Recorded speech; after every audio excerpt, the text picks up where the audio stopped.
It's April 13th, 1970. You're over 200,000 miles from Earth, practically swallowed by the pitch-black darkness of deep space. Suddenly, bam! A loud bang shakes your entire spacecraft. Warning lights are going crazy. Systems are just shutting down one by one. And in the middle of all that chaos, one astronaut gets on the radio and calmly delivers 5 of the most chilling words in history. Houston, we've had a problem. Welcome to This Explainer. Today we're diving into a story that is so much more than just your average space emergency. We're talking about Apollo 13, the triumph of survival. We're going to explore exactly how a near-certain catastrophe, stranded in the freezing, unforgiving void of space, was somehow flipped into one of the absolute greatest rescue missions humanity has ever pulled off. Section 1. A routine moon mission. To really wrap our heads around the sheer gravity of this, we've got to flashback to 1970. Look, Apollo 11 and 12, they were massive, celebrated successes. NASA honestly seemed completely unstoppable at this point. So much so that by the time Commander Jim Lovell, Jack Swigert, and Fred Hayes launched Apollo 13, the public was treating spaceflight like it was, well, kind of ordinary, almost boring if you can believe that. Millions of Americans barely even batted an eye at the launch. I mean, their objective was totally straightforward. It was a simple 3-step plan. Land on the moon, run some experiments, and return home. A very simple baseline, right? Nobody, and I mean literally nobody, knew that this highly anticipated yet weirdly ignored mission was about to captivate the entire world in the most terrifying way you could imagine. Section 2. Disaster in Deep Space. Okay, picture this. We're 2 days into the mission. The crew gets this completely routine instruction from Mission Control: just stir the oxygen tanks. It was a standard housekeeping task they'd done a million times before without a single hiccup. But this time, boom. The spacecraft violently shudders. An oxygen tank has literally exploded. The command module is rapidly bleeding power and vital life support systems are failing fast. As the ship drifts through the dark, bleeding out its limited resources, Mission Control gets hit with a horrific reality check. The moon landing, it's canceled. There is exactly one goal now, and that's getting these 3 men home alive. Section 3. Racing against the clock. Down on Earth, NASA engineers are suddenly scrambling to solve impossible problems they had never, ever prepared for. While up in space, the astronauts are watching this terrifying number creeping closer and closer. 0. Oxygen levels dropping. Electrical power critically low. Their water supply is shrinking fast, and to make matters worse, the temperature inside the spacecraft is absolutely plummeting, getting dangerously close to freezing. Every single choice the folks back in Houston made was absolutely crucial, because one tiny miscalculation would drop that survival number straight to 0. And remember that public who totally ignored the flight just a couple of days ago?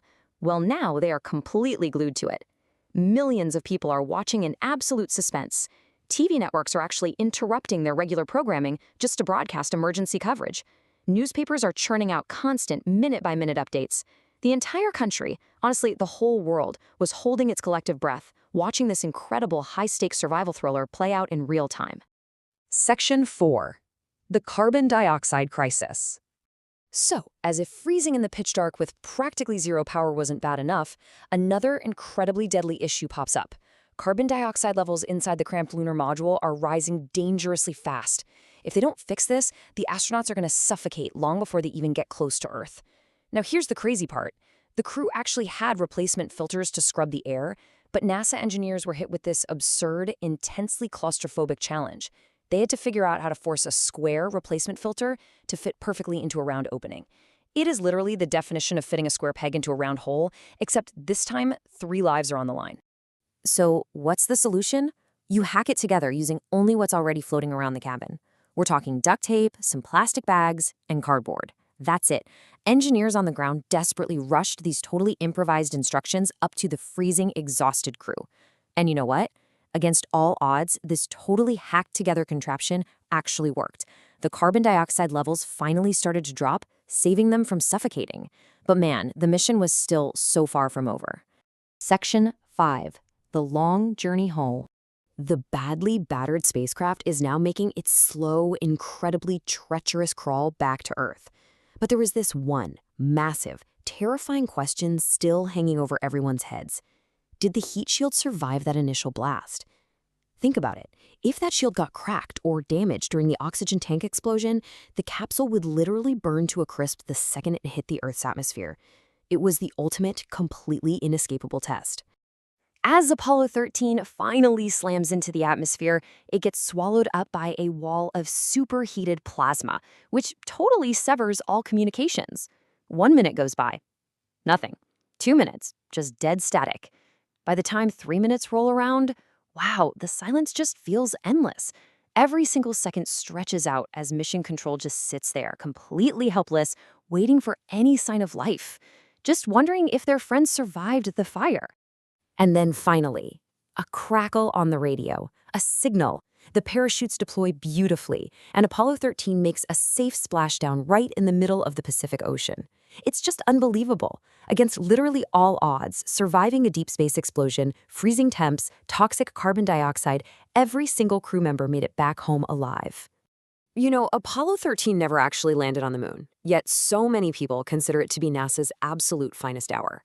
And it's not because everything went right, it's because absolutely everything went wrong. This mission proved without a doubt that sheer human courage, unbelievable teamwork, and just pure on-the-fly innovation can overcome the most impossible, catastrophic situations imaginable. Now, more than 50 years later, Apollo 13 still stands as one of history's greatest survival stories. It was a mission that absolutely 100% should have ended in tragedy, but instead it became a complete triumph. A successful failure, as they call it. And it leaves us with this really provocative question. Could humanity's greatest triumphs actually be hidden right inside our most impossible disasters? Something to think about, right? Thanks for joining me for this explainer. Keep wondering and keep learning.